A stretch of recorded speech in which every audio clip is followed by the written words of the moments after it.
Do you know that moment your heart's doing burpees in your chest and your brain's already writing a spicy Slack message response to one of your employees that you're probably going to regret in the next 30 seconds? Yeah, that's the exact second that you need to go to your balcony. Hi, it's Jeremy, and welcome back to the Jeremy on Marketing podcast. Except today, we're not talking about marketing at all. We're not talking about funnels or Google Ads or SEO or AI or keywords or anything like that. We're going to be talking about something way more important, which is how to be a good leader. I've built two companies, one, my physical therapy clinic I sold, and I'm obviously building Patch right now. And I'm telling you straight up that without this concept, there's no chance I would have made it.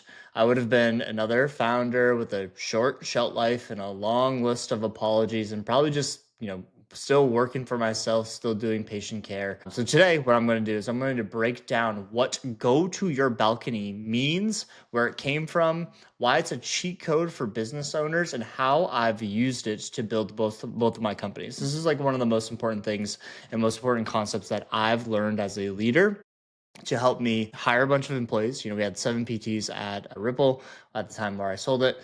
We're up to 13 employees at Patch right now. So what I'm going to do is I'm going to give you the stories, the tools, and the exact language I use, and you can steal it and sound like an awesome boss by the end of this week. So let's dive into it. First thing I want to go over here is, what does go to your balcony actually mean? Really what it is a leadership move. It means you can mentally step off the dance floor where emotions and urgencies are bumping into you and walk out to your balcony where you can see the whole room, the patterns, the power dynamics, and what actually is going on.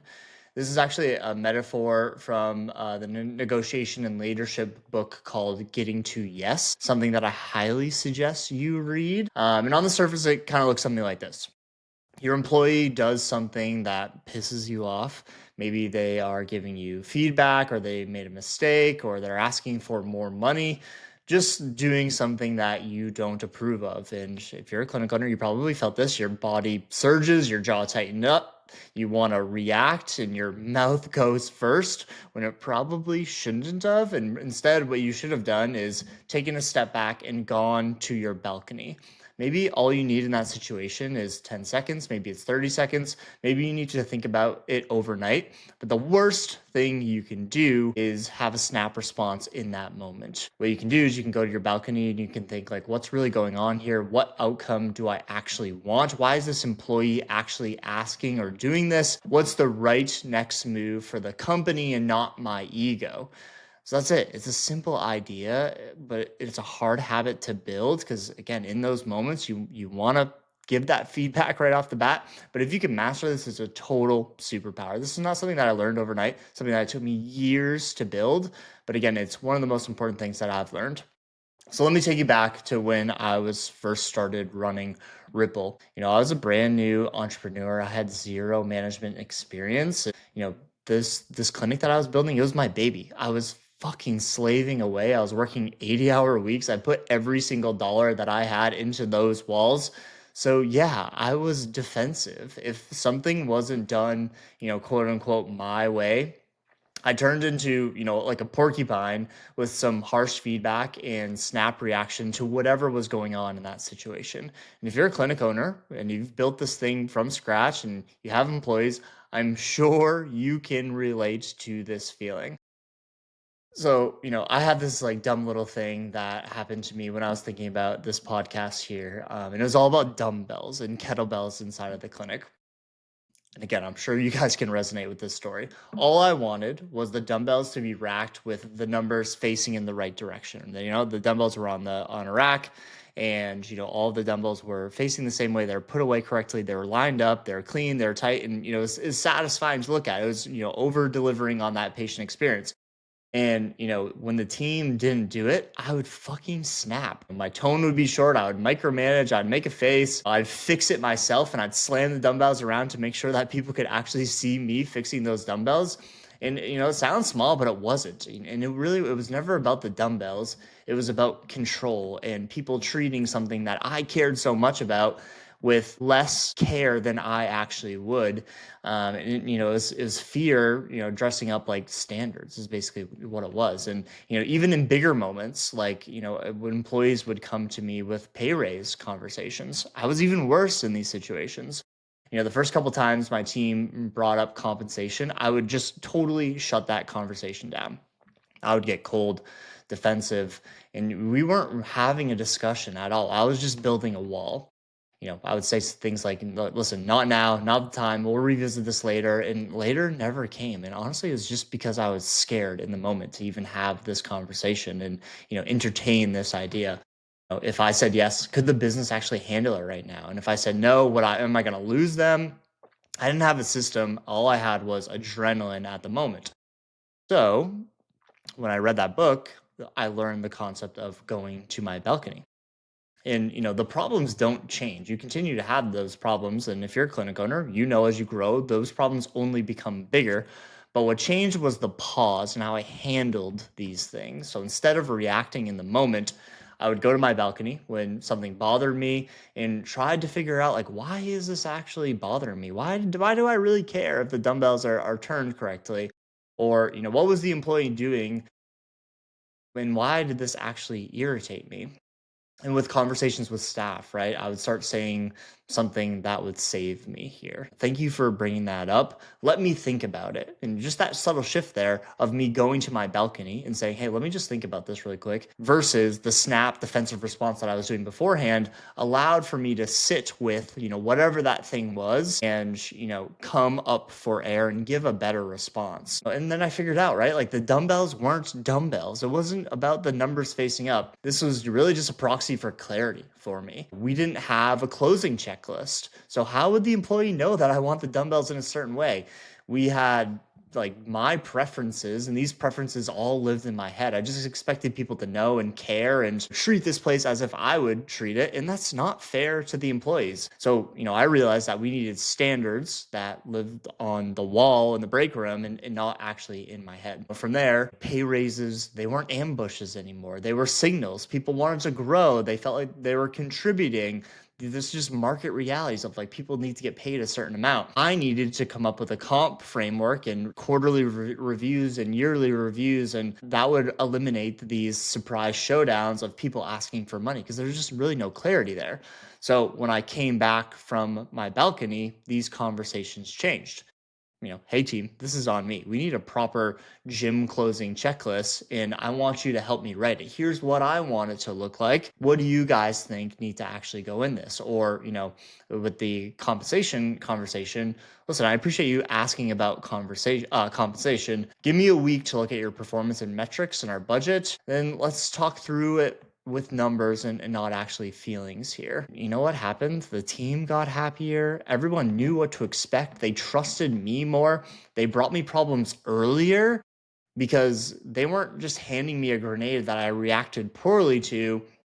They were talking to somebody who would actually think, and that brought a lot of respect into again, Ripple and the Patch, the company I'm building now.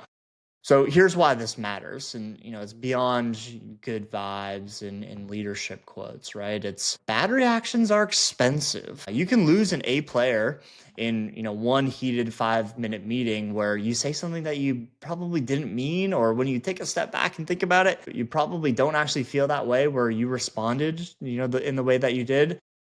You can burn a client relationship you spent 9 months building with the follow-up emails that you're doing. You can derail a strategy with one ego trip that felt heroic in the moment. Going to your balcony isn't anti-regret math here, okay? It buys you options. Options create better decisions compound, and that's really it. You want to be able to think through, especially some of these bigger moments, and people aren't going to care if you say, hey, listen, like, I just need a moment to think about this, or if you see something that's irritating you, taking a second and not responding in the moment is okay. This is also how you scale yourself too, all right? When you're a founder, people are reading you like the market reads the feds, basically.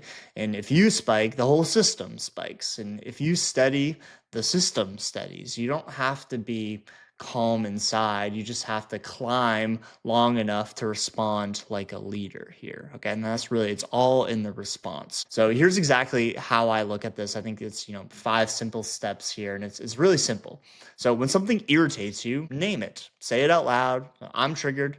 It sounds kind of corny, but it works. It gives your brain a job to figure out, like, okay, like here's this thing that's really bothering me, or this situation, or this conversation. This is bothering me. Just acknowledging it and naming it is step one. And then you can time box the pause with, all right, listen, like, thanks for bringing this up. Let me think about it. And, picking a window that matches the moment. If it's a smaller conversation of, again, somebody putting the dumbbells away incorrectly, take 10 minutes and, step back and figure out, like, why did that actually bother me? And, is it because we don't have systems in place? Okay, let me just write this SOP out, give it to the team afterwards. Everyone's on the same page.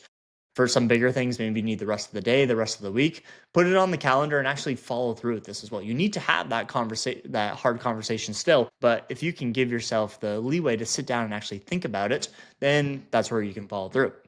I think something that's really easy too is just like change your state here. Like, give yourself 30 minutes to brain dump what the actual problem is, why it made you upset, and why that ask was actually coming from one of your employees. Go for a walk, grab a water, take a breath, go get a coffee. Change your state here to actually think about this. Remove yourself from the area, probably your clinic, where you have these harsh emotions, and then actually think about what's going on. And, number 4 is just asking those balcony questions. So what's the real problem here? What outcome do we want 90 days from now? What's the smallest first step forward here? If this was somebody else's company, what would I advise them to do? If this problem repeats, what systems can I put in place to actually fix it? And then the last step is you obviously just respond with structure here. Replace the vibes with frameworks. The frameworks, I love frameworks. I love systems. So create a checklist, create a playbook. Make sure if you're having that compensation conversation, is it because you're not doing quarterly reviews or a yearly review? Do people not know if they get a pay bump at the end of year one? The clarity there can help you respond, and it's going to avoid this problem in the future. And I keep all this stuff like right directly in my notes app. Hey, thanks for flagging. Give me a minute to think it over and give you a thoughtful answer. All of these responses, like, I have them pre-planned. And, I got to the point at Ripple where, again, like, an employee and I would have a bigger conversation, especially with my clinic director, who was bringing me bigger problems. And she knew the answer was going to be, listen, I got to think through this. I'm not going to just give you a snap answer here. Let me sit down and think through these things. So, again, these 2 Ripple stories, right? The dumbbell thing, we built a closing checklist together. It was, not on me. It was not what I wanted. It was the clinic standard. It included every single little detail that I wanted in there with the number facing, but it also included things that I'd missed because I wasn't the one in the gym, actually like closing things out every single day. So once I involved the team, ownership shot up because they were helping me create these playbooks. I stopped acting like a ridiculous hall monitor, and I started acting like, the builder of these systems here and making everybody's lives easier. And then guess what? The dumbbells were always put in the exact right place afterwards, and our culture was better for it. In the pay raise conversation, I started treating raises like pop quizzes and going into, one-on-one meetings with staff members and being like, fuck, are they going to ask me for more money, again? We've just systemized all of this stuff. We created a review cycle. We had clear levels and transparent criteria with all of this stuff. And when somebody asked mid-cycle, I had a line where, I'm glad you're thinking about your growth. This is awesome. Like, let's map out like your current impact to the standards that we have and set goals for the next review, so that maybe you can potentially get to that pay rate that you want to get to. And if you accelerate your outcomes and you overachieve on your goals, then we can accelerate this conversation. That's fairness with a path and not a defense with a door of not even having that conversation there. Where if you don't go to your balcony, then you're not going to have those types of conversations. It's really, really important. So, this stuff is all baked into how I run the companies now. It's how, I handle all of the leadership inside of the company as well. And, we don't do gotcha performance talks. We do cadence ones. We don't argue about effort. We show metrics. We don't do feelings emails. We do plans, and the results with this, it's, lower employee churn, which is a killer for your clinic. You know that you do not want to lose your staff PTs. Everyone's morale is much higher. There's fewer, heroics for me where I feel like I have to hop in and save something and have a really harsh conversation with somebody in the moment. And there's more compounding with the overall revenue of the business. And the best part is, people actually bring me problems because they know I'm going to think this over. Again, this really started to happen. This is where like a lot of the leadership from my clinic director started to come in place, is because we were able to figure out these things together. When there's a clear issue, it's like, all right, let's think through what the solution could be with this. And I started rewarding those early flags, and it's worth hundreds of thousands of dollars over the next couple of years that you can save yourself from. So I'll leave you with this: go to your balcony. It's not a platitude, it's a practice. It saved myself hundreds of thousands of dollars. Like I said, it saved myself hires, friendships, and honestly, my reputation as a leader. And if you only take one thing from this episode, I want you to make sure it's this: never let your first reaction be your final decision. Go to that balcony, figure out what's actually going on, and decide how you want to answer that question. If this hit for you, I encourage you to try it once this week. When something spikes your heart rate, catch it and say the line, thanks for bringing that up. Let me get back to you and think about that. Then actually think about it. Even again, for 10 minutes, come back with a plan and watch how people respond. People are going to be totally okay with that. So that's today's episode of Jeremy on Marketing, which is about life and leadership. It's more than landing pages, right? And if you found this useful, send it to another clinic owner who needs it. And if you want me to go deeper on the exact frameworks we use, the comp bands, the review cadences, the client communications, let me know. And I'm happy to have that conversation with you. So I'm Jeremy. Thanks for listening, and make sure you go to your balcony.